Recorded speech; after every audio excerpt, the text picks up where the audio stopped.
right now. This story is starting not to make sense.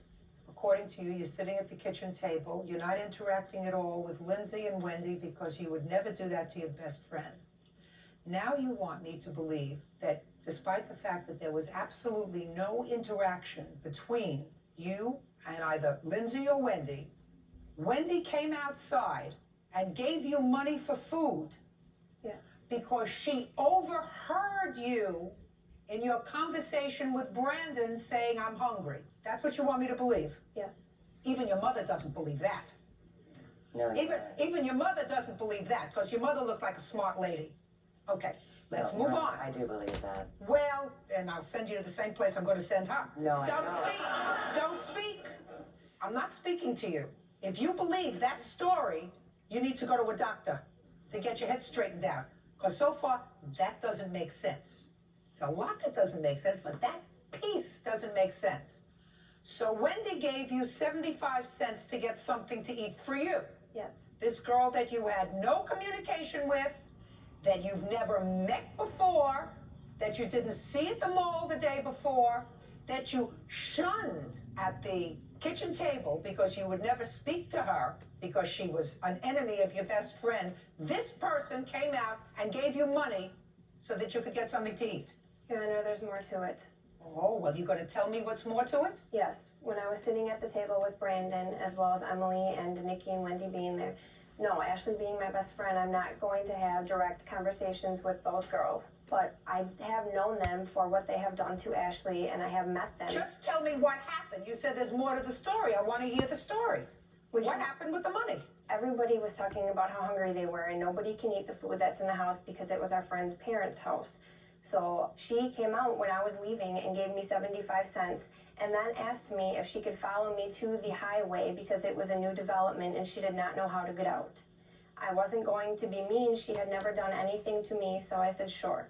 We know that your best friend was frightened of these girls and was in the car with you at a gas station where you said, we're waiting for two people. We know objectively that the two people who arrived were Wendy and Lindsay. We know objectively that you led them to the party. We know objectively that your best friend said to you, I'm very uncomfortable, could you take me home? We know objectively that you refused to do that. We know objectively that your best friend went up to the bedroom and stayed in the bedroom until you came and got her and said, now I'll take you home. We know objectively that you tell me that you're sitting in a confined area at a kitchen table with Lindsay and Wendy, who you claim you had no communication with, but only spoke to one of the other people.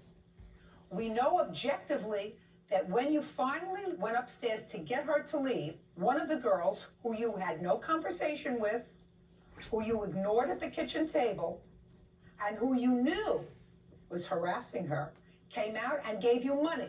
You knew that she wanted to leave because she was afraid of these two girls, and you knew that, according to you, when they said, could you lead us out, that that was a very dumb thing to do. Yes. All right. Let's move on. Excuse me, Your Honor. Don't speak. That's why you're sitting.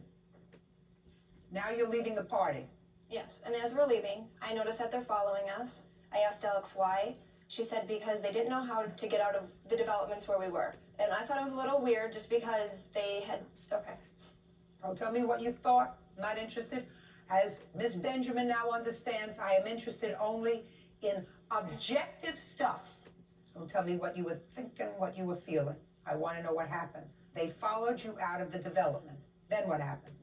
Then we were getting on the highway. They were still following us. Alex said, I'm hungry. I want to stop and get something to eat. I said, they're still following us. Can you wait until after you drop me off? She said no. She ended up stopping. Where did she stop to get something to eat? At the Moises truck stop. Go ahead. So then once we get there, Alex gets out of the car, goes into the gas station. Where's Emily? She's in the front passenger seat of Alex's car. I'm in the back seat. And you're about 20, 25 minutes away from your house, or closer? I'd say probably about 15 minutes. So you're 15 minutes away from your house and 20 minutes away from her house, Yes. where there's, I assume, plenty of food. Yes. Go ahead. So then once we get to the gas station, she goes in. Then the two girls pull up alongside of us. And Alex goes in the gas station. Lindsay and Wendy go into the gas station. So then as I'm sitting in the car, I see Lindsay and Wendy come out of the gas station. Lindsay comes up to the window, starts banging on the window, let me in, let me in, let me in.